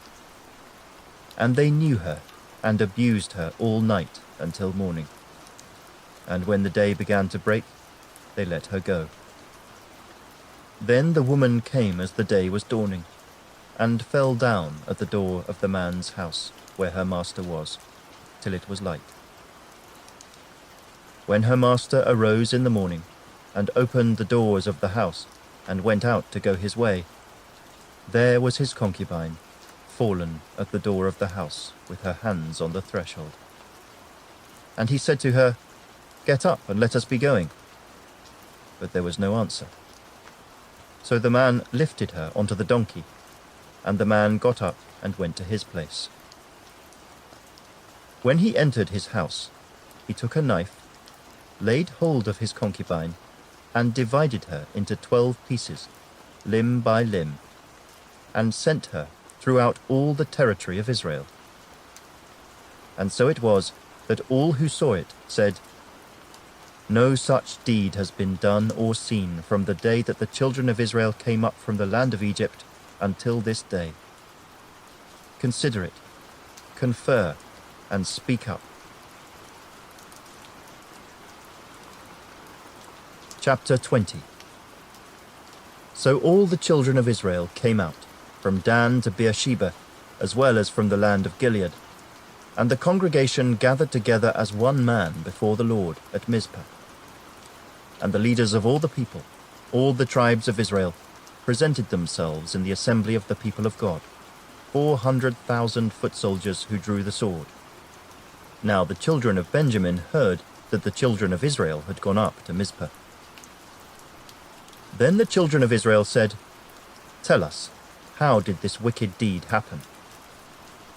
So the Levite, the husband of the woman who was murdered, answered and said, "My concubine and I went into Gibeah, which belongs to Benjamin, to spend the night. And the men of Gibeah rose against me, and surrounded the house at night because of me. They intended to kill me, but instead they ravished my concubine so that she died. So I took hold of my concubine, cut her in pieces, and sent her throughout all the territory of the inheritance of Israel, because they committed lewdness and outrage in Israel. Look, all of you are children of Israel. Give your advice and counsel here and now."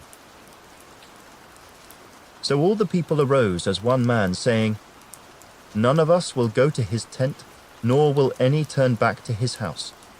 But now this is the thing which we will do to Gibeah. We will go up against it by lot. We will take 10 men out of every 100 throughout all the tribes of Israel, 100 out of every 1,000, and 1,000 out of every 10,000, to make provisions for the people, that when they come to Gibeah in Benjamin, they may repay all the vileness that they have done in Israel." So all the men of Israel were gathered against the city, united together as one man.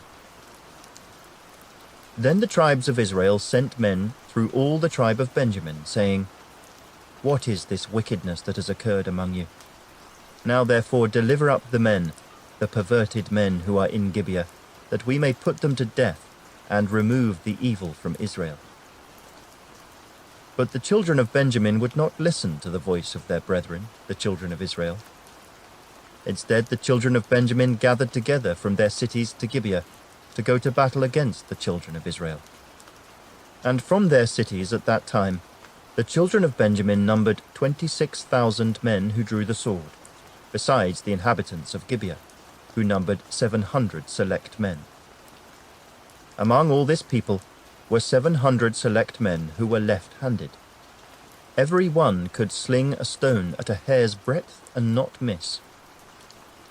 Now besides Benjamin, the men of Israel numbered 400,000 men who drew the sword. All of these were men of war. Then the children of Israel arose and went up to the house of God to inquire of God. They said, "Which of us shall go up first to battle against the children of Benjamin?" The Lord said, "Judah first." So the children of Israel rose in the morning and encamped against Gibeah. And the men of Israel went out to battle against Benjamin. And the men of Israel put themselves in battle array to fight against them at Gibeah. Then the children of Benjamin came out of Gibeah, and on that day cut down to the ground 22,000 men of the Israelites. And the people, that is, the men of Israel, encouraged themselves, and again formed the battle line at the place where they had put themselves in array on the first day. Then the children of Israel went up and wept before the Lord until evening, and asked counsel of the Lord, saying, "Shall I again draw near for battle against the children of my brother Benjamin?" And the Lord said, "Go up against him." So the children of Israel approached the children of Benjamin on the second day. And Benjamin went out against them from Gibeah on the second day, and cut down to the ground 18,000 more of the children of Israel. All these drew the sword. Then all the children of Israel, that is, all the people, went up and came to the house of God and wept. They sat there before the Lord and fasted that day until evening. And they offered burnt offerings and peace offerings before the Lord. So the children of Israel inquired of the Lord. The ark of the covenant of God was there in those days, and Phinehas the son of Eleazar the son of Aaron stood before it in those days, saying, Shall I yet again go out to battle against the children of my brother Benjamin, or shall I cease? And the Lord said, Go up, for tomorrow I will deliver them into your hand. Then Israel set men in ambush all around Gibeah. And the children of Israel went up against the children of Benjamin on the third day, and put themselves in battle array against Gibeah as at the other times. So the children of Benjamin went out against the people, and were drawn away from the city. They began to strike down and kill some of the people, as at the other times, in the highways, one of which goes up to Bethel and the other to Gibeah, and in the field, about 30 men of Israel. And the children of Benjamin said, They are defeated before us, as at first. But the children of Israel said, Let us flee and draw them away from the city to the highways. So all the men of Israel rose from their place and put themselves in battle array at Baal Tamar. Then Israel's men in ambush burst forth from their position in the plain of Geba. And 10,000 select men from all Israel came against Gibeah, and the battle was fierce. But the Benjamites did not know that disaster was upon them. The Lord defeated Benjamin before Israel, and the children of Israel destroyed that day 25,100 Benjamites. All these drew the sword. So the children of Benjamin saw that they were defeated. The men of Israel had given ground to the Benjamites, because they relied on the men in ambush whom they had set against Gibeah. And the men in ambush quickly rushed upon Gibeah. The men in ambush spread out and struck the whole city with the edge of the sword. Now the appointed signal between the men of Israel and the men in ambush was that they would make a great cloud of smoke rise up from the city, whereupon the men of Israel would turn in battle. Now Benjamin had begun to strike and kill about 30 of the men of Israel. For they said, Surely they are defeated before us, as in the first battle. But when the cloud began to rise from the city in a column of smoke, the Benjamites looked behind them, and there was the whole city going up in smoke to heaven. And when the men of Israel turned back, the men of Benjamin panicked, for they saw that disaster had come upon them. Therefore they turned their backs before the men of Israel in the direction of the wilderness. But the battle overtook them, and whoever came out of the cities they destroyed in their midst. They surrounded the Benjamites, chased them, and easily trampled them down, as far as the front of Gibeah toward the east. And 18,000 men of Benjamin fell. All these were men of valor. Then they turned and fled toward the wilderness to the rock of Rimmon, and they cut down 5,000 of them on the highways. Then they pursued them relentlessly up to Gidom, and killed 2,000 of them. So all who fell of Benjamin that day were 25,000 men who drew the sword. All these were men of valor. But 600 men turned and fled toward the wilderness to the rock of Rimmon, and they stayed at the rock of Rimmon for 4 months. And the men of Israel turned back against the children of Benjamin, and struck them down with the edge of the sword, from every city, men and beasts, all who were found. They also set fire to all the cities they came to. Chapter 21. Now the men of Israel had sworn an oath at Mizpah, saying, None of us shall give his daughter to Benjamin as a wife. Then the people came to the house of God, and remained there before God till evening. They lifted up their voices and wept bitterly, and said, O Lord God of Israel, why has this come to pass in Israel, that today there should be one tribe missing in Israel? So it was on the next morning that the people rose early and built an altar there, and offered burnt offerings and peace offerings. The children of Israel said, Who is there among all the tribes of Israel who did not come up with the assembly to the Lord? For they had made a great oath concerning anyone who had not come up to the Lord at Mizpah, saying, He shall surely be put to death. And the children of Israel grieved for Benjamin their brother, and said, One tribe is cut off from Israel today. What shall we do for wives for those who remain, seeing we have sworn by the Lord that we will not give them our daughters as wives? And they said, What one is there from the tribes of Israel who did not come up to Mizpah to the Lord? And, in fact, no one had come up to the camp from Jabesh Gilead to the assembly. For when the people were counted, indeed, not one of the inhabitants of Jabesh Gilead was there.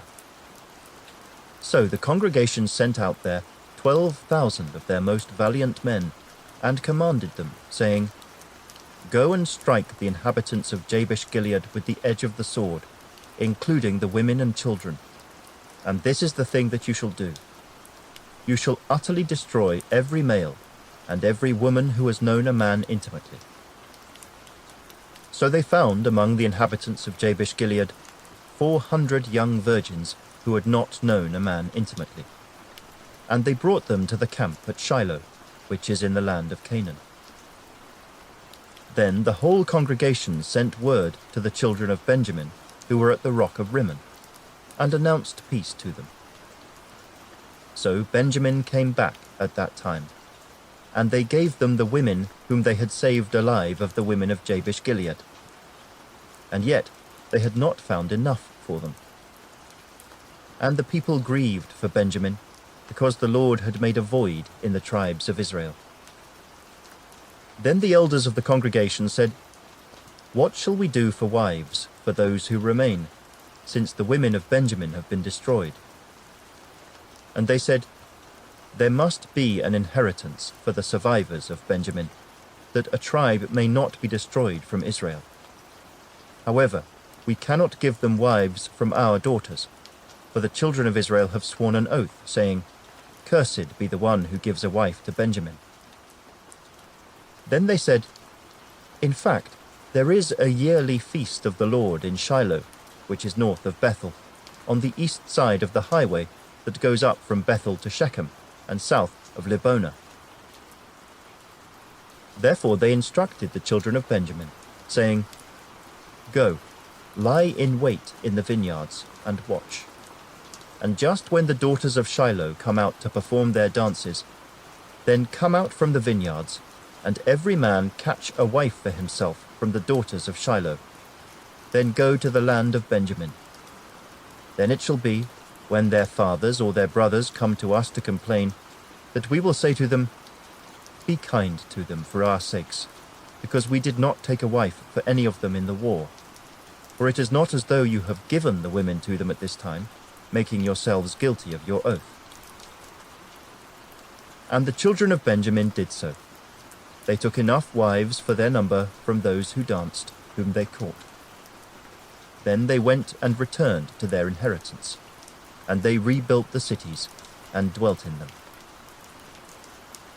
So the children of Israel departed from there at that time, every man to his tribe and family. They went out from there, every man to his inheritance. In those days there was no king in Israel. Everyone did what was right in his own eyes.